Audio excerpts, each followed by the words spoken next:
യേശുവിന്റെ നാമത്തിൽ, യേശുവിന്റെ കുരിശിന്റെ അടയാളത്തിൽ, യേശുവിന്റെ തിരുരക്തത്തിന്റെ ശക്തിയിൽ, യേശുവിന്റെ തിരുവചനത്തിന്റെ യോഗ്യതയിൽ, പരിശുദ്ധ ബലിയുടെ യോഗ്യതയിൽ, ദിവ്യകാരുണ്യത്തിന്റെ യോഗ്യതയിൽ, തിരുസഭയ്ക്ക് നൽകപ്പെട്ട അധികാരത്തിൽ, പരിശുദ്ധ അമ്മയുടെ മധ്യസ്ഥതയിൽ, വിശുദ്ധ മിഖായേലിന്റെ മധ്യസ്ഥതയിൽ, മുഖ്യദൂതന്മാരുടെ മധ്യസ്ഥതയിൽ, പത്രോസ് പൗലോസ് ലീഗന്മാരുടെ മധ്യസ്ഥതയിൽ, 12 അപ്പസ്തോലന്മാരുടെ മധ്യസ്ഥതയിൽ, വിശുദ്ധ അന്തോണീസിന്റെ മധ്യസ്ഥതയിൽ, വിശുദ്ധ സെബസ്ത്യാനോസിന്റെ മധ്യസ്ഥതയിൽ, വിശുദ്ധ വിൻസെന്റ് ഫെററിന്റെ മധ്യസ്ഥതയിൽ, വിശുദ്ധ ജോൺ മരിയ വിയാനയുടെ മധ്യസ്ഥതയിൽ, വിശുദ്ധ പാതിരപ്പയുടെ മധ്യസ്ഥതയിൽ, സകല വിശുദ്ധന്മാരുടെയും പുണ്യവാന്മാരുടെയും കൂട്ടായ്മയിൽ എനിക്ക് നൽകപ്പെട്ട അധികാരത്തിൽ ഇപ്പോൾ ആരാധിച്ചുകൊണ്ടിരിക്കുന്ന ഈ മക്കളുടെ മേൽ, ഇവരുടെ കുടുംബങ്ങളുടെ മേൽ, ശരീരത്തിന്റെ മേൽ, മനസ്സിന്റെ മേൽ, ആത്മാവിന്റെ മേൽ, ചിന്തകളുടെ മേൽ, ഓർമ്മയുടെ മേൽ, ഭാവനയുടെ മേൽ, ഇച്ഛാശക്തിയുടെ മേൽ, മനസാക്ഷിയുടെ മേൽ, മുറിവുകളുടെ മേൽ, അനുഭവങ്ങളുടെ മേൽ, അബോധ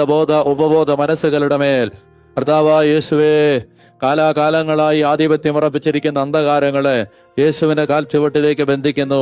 കഴിച്ച ഭക്ഷണത്തിലൂടെ, കുടിച്ച വെള്ളത്തിലൂടെ, സമ്പർക്കം ചെയ്ത ഇടങ്ങളിലൂടെ, സ്പർശനത്തിലൂടെ, വ്യക്തിപരമായ തിന്മകളിലൂടെ, പൂർവിക ശാപബന്ധനങ്ങളിലൂടെ, പാരമ്പര്യ രോഗപീഠകളിലൂടെ, ദൈവമേ, ഈ മക്കളിലേക്ക് കടന്നു വന്ന അന്ധകാരങ്ങളെ, തിന്മകളെ, പൈശാചിക സ്വാധീനങ്ങളെ നസ്രായനായ യേശുവിന്റെ നാമത്തിൽ ശാസിക്കുന്നു,